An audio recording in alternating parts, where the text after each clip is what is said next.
There is a nuclear reactor on the Persian Gulf coast that no American war planner can touch. Not because it's hidden, not because it's hardened, but because Russian citizens are standing inside it.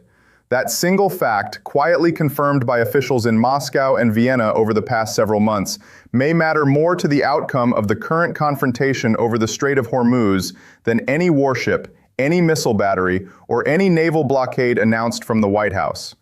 While the world's attention was fixed on tankers backing up outside Hormuz this week, a second, much quieter story was unfolding 400 miles to the north, one involving pipelines, energy ministers, and a decades-old power plant that may have just become the most important piece of leverage in the entire Iran conflict.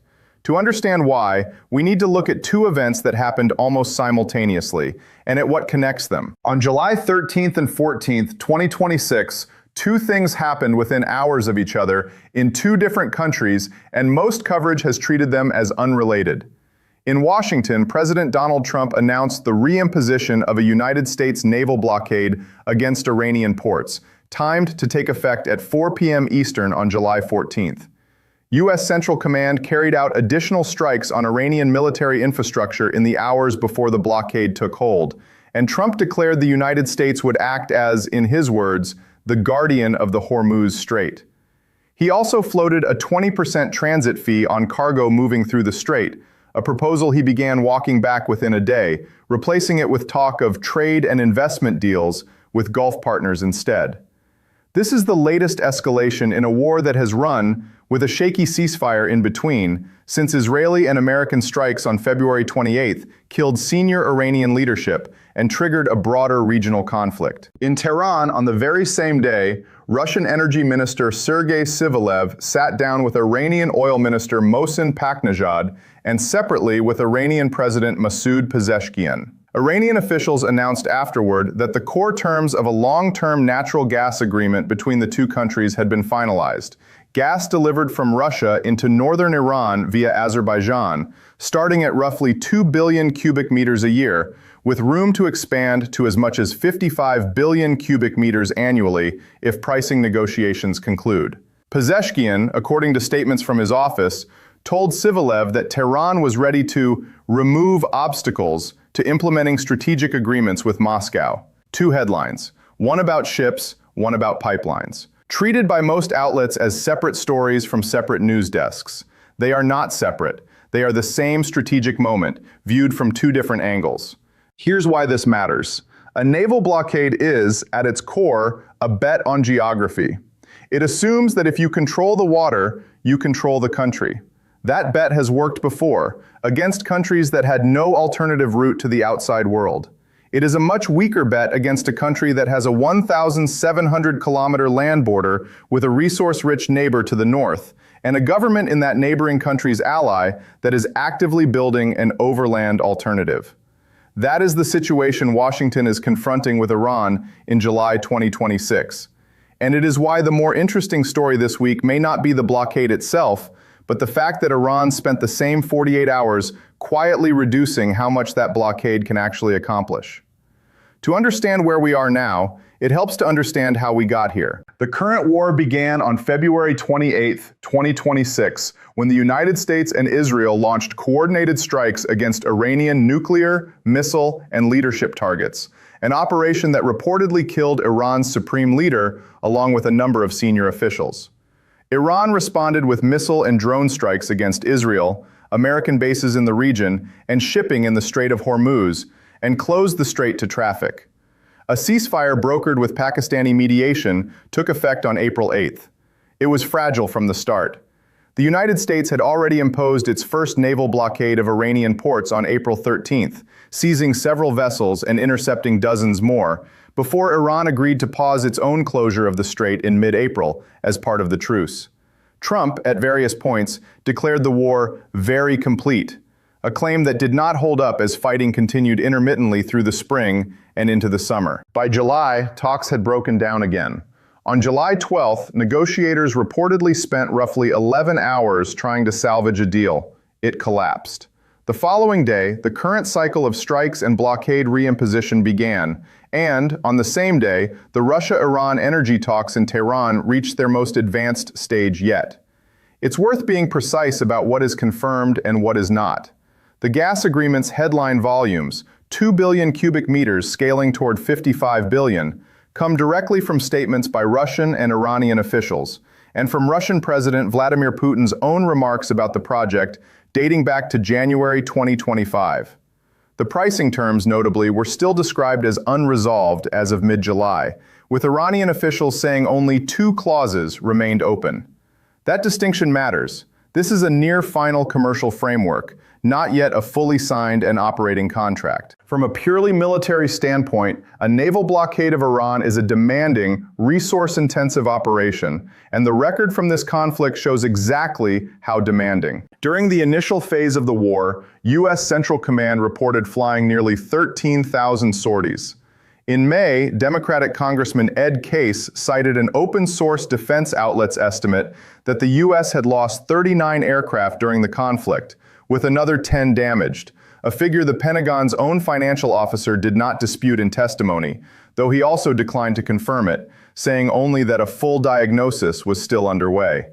Reported losses reportedly included a Boeing E-3 Sentry airborne early warning aircraft and multiple MQ-9 Reaper drones, along with an F-35A reportedly struck inside Iranian airspace. None of these figures have been independently verified by outside auditors, and they should be read as contested, sourced primarily to congressional testimony and trade press reporting rather than official Pentagon confirmation. What is well documented is the financial toll. Pentagon officials have put the operational cost of the campaign at approximately $29 billion, a figure that grew from earlier estimates as the conflict extended. That kind of sustained expenditure, on top of munitions stockpiles already strained by simultaneous commitments in Ukraine and the Indo-Pacific, is precisely the sort of overstretch that military planners try to avoid. A blockade is not a single decisive action. It's an open-ended commitment that has to be resourced every single day it continues. Layered on top of that is the Bushehr factor, and this is where the story gets genuinely unusual. Bushehr, on Iran's Persian Gulf coast, is the country's only operating nuclear power plant, built with Russian assistance and connected to Iran's grid since 2011. Rosatom, Russia's state nuclear corporation, has kept personnel on site throughout the war, reportedly several hundred employees at various points, even as some non-essential staff were evacuated. Rosatom's Director General, Alexei Likachev, has publicly and repeatedly warned that a strike on the plant's operating reactor could produce a radioactive release comparable, in his description, to Chernobyl, and Russian officials have confirmed at least one instance in March 2026 in which a projectile struck the plant's grounds near an operational unit, without breaching the reactor itself. The IAEA's Director General, Rafael Grossi, has separately called any strike that risks the reactor core a line that must not be crossed. This creates what military analysts sometimes call a human tripwire. A Russian national killed or a reactor breached at Bushehr would not simply be a tragic accident inside an Iran-US conflict. It would immediately become a matter directly involving Russia, and potentially the kind of radiological incident that affects Saudi Arabia, the UAE, and every other Gulf state on the receiving end of the prevailing wind. That risk doesn't have to be acted upon to change military calculus. It simply has to exist, persistently, in every targeting conversation involving Iran's energy infrastructure. It functions less like a shield in the physical sense and more like a permanent asterisk next to any option that involves striking Iran's power grid or nuclear sector. Now consider the economic dimension, because this is where the blockade's costs become genuinely global rather than regional. The Strait of Hormuz carries roughly a fifth of the world's oil trade on an ordinary day. Blockades and closures around it in this conflict have repeatedly driven sharp drops in shipping traffic through the strait and corresponding spikes in Brent crude prices, the kind of price shock that reaches gas pumps and grocery bills in the United States within weeks, not months. That is a genuine domestic political liability for any administration prosecuting a blockade heading into a midterm election cycle. Voters feel the Persian Gulf through their fuel prices long before they read about it in a briefing. Trump's proposed 20% transit toll, before he began stepping back from it, would have added tens of millions of dollars to the cost of moving a single large tanker through the strait, a fee that Iranian officials publicly mocked as unrealistic and one that reporting indicated had not even been discussed with America's own Gulf allies before it was announced. That detail matters more than it might seem. A toll structure imposed unilaterally, without buy-in from the countries whose ports and companies would actually be paying it, is not really a security fee. It is closer to an attempt to convert a security guarantee that the US has provided for decades into a direct revenue stream. And predictably, it generated resistance rather than compliance. Meanwhile, the Russia-Iran energy track offers Tehran something a blockade cannot easily counter: a way to rebalance its domestic energy economy without touching a southern port at all. Iran currently consumes something in the range of 200+ billion cubic meters of gas annually. Even the initial phase of Russian gas supply, a relatively modest 2 billion cubic meters, lets Iran redirect domestic gas production in its northern provinces toward other uses, including electricity generation, industrial output, and, crucially, potential trade through Caspian and overland channels the US Navy has no jurisdiction to intercept.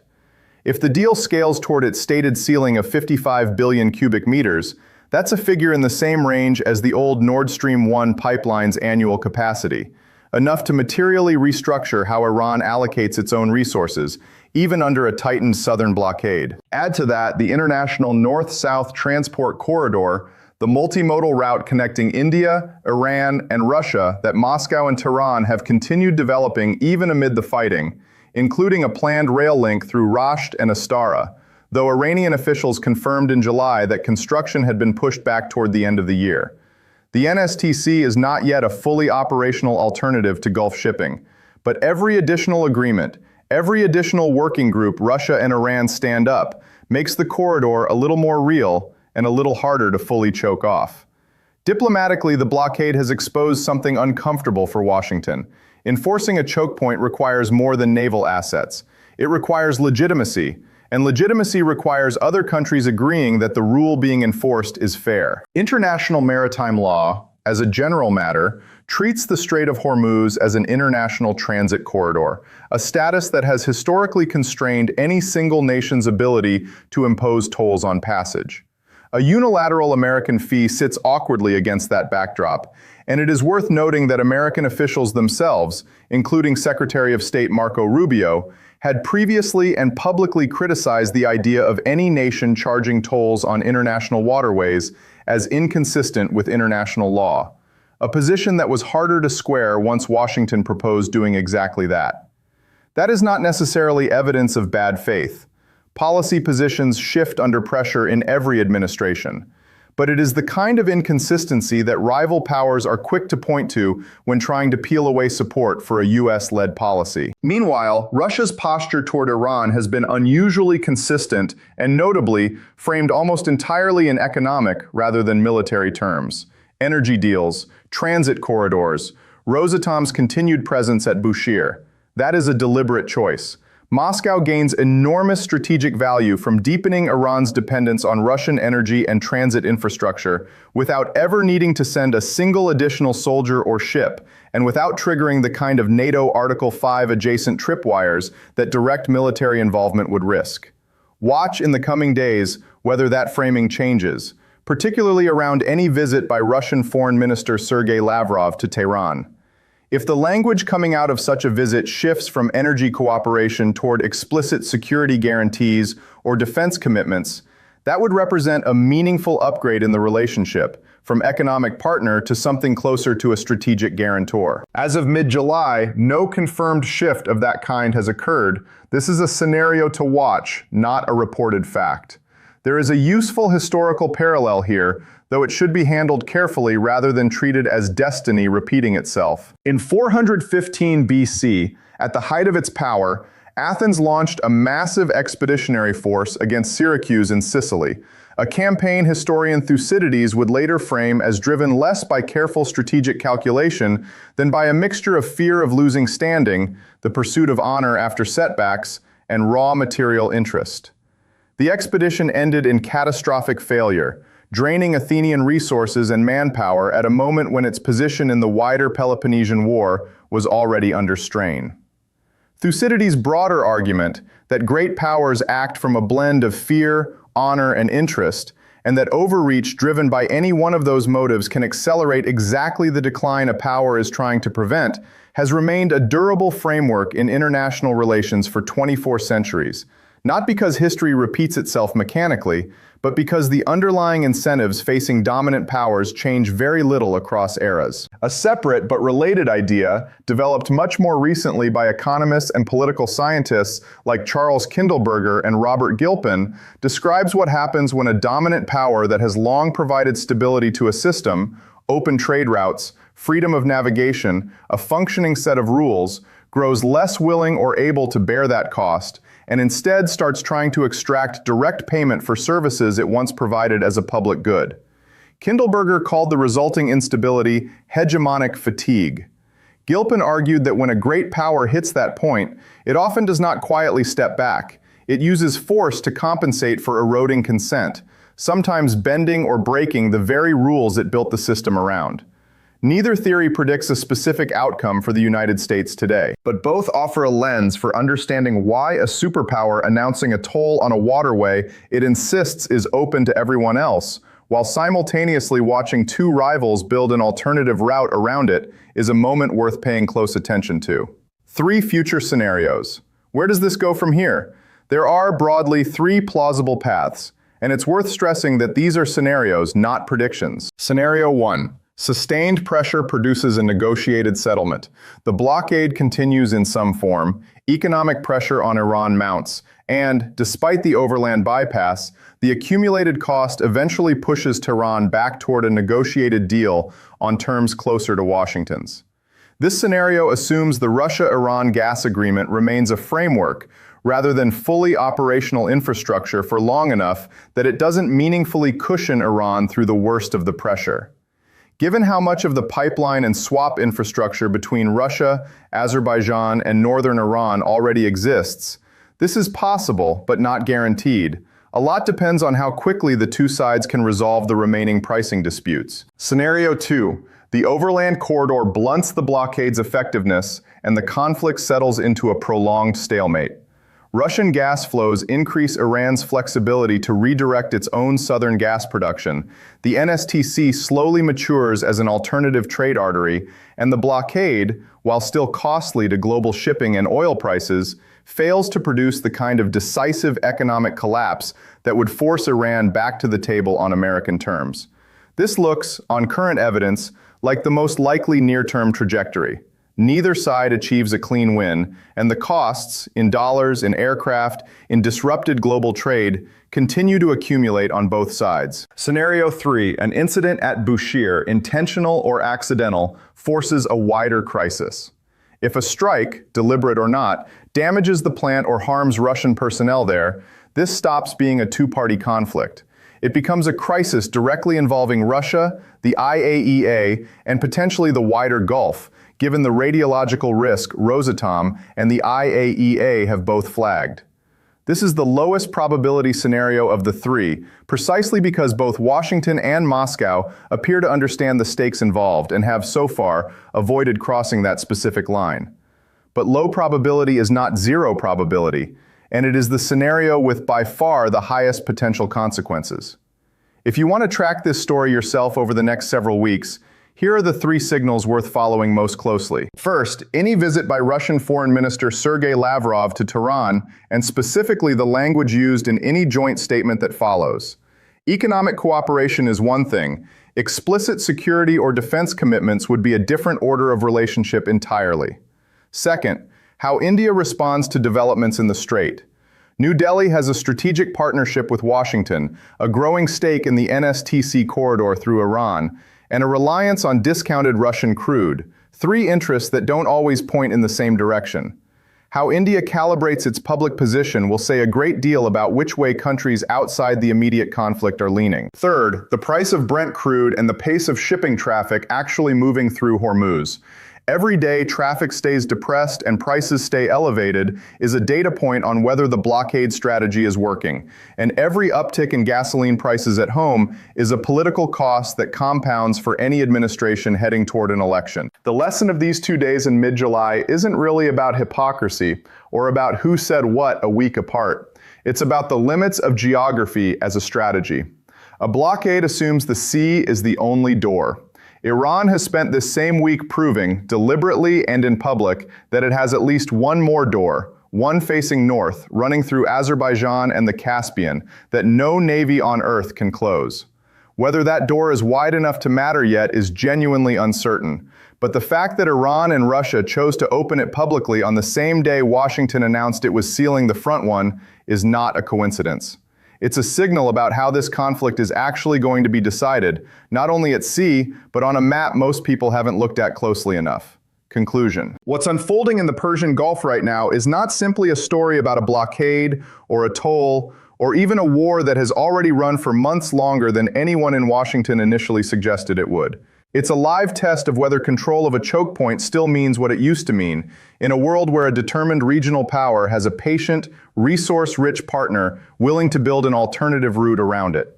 The ships back up, the prices spike, the diplomats issue statements, and underneath all of it, a pipeline that already exists is being switched on a little further, one negotiating session at a time. That, more than any single announcement from any single leader, may be the story that matters most a year from now. If you found this analysis valuable, subscribe to OnAir Experts for in-depth coverage of global affairs, strategic developments, and the stories shaping tomorrow's world.